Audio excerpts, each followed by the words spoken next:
ब्रह्मपुर निकटस्थ निमखंडी तोटामठ श्रीराम मंदिर रे श्रीरामनवमी महाआडंबर पालित होईछि।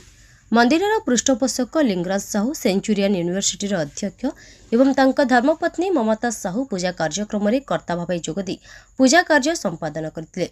प्रभु श्रीरामक नीतिकांति अनुसार प्रातरे मंगल आळती गीतापरायण हनुमान चालीसा एवं भागवत पाठ अनुष्ठित होइतिला। स्थानीय अंचलर बहु भक्तों समागम होई प्रभुंक कृपा लाभ करथिले।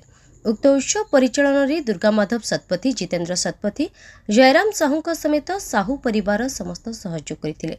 शेष में उपस्थित थिबा भक्त माने प्रसाद सेवन करथिले। ब्यूरो रिपोर्ट गंजाम समाचार। गंजाम समाचार आपणकर लेटेस्ट खबर पई लाइक, शेयर, सब्सक्राइब एवं फॉलो करंतु। गंजाम समाचार फेसबुक, यूट्यूब, ट्विटर पेज को अधिक तथ्य पई विजिट करंतु आम वेबसाइट www.ganjamsamachar.com।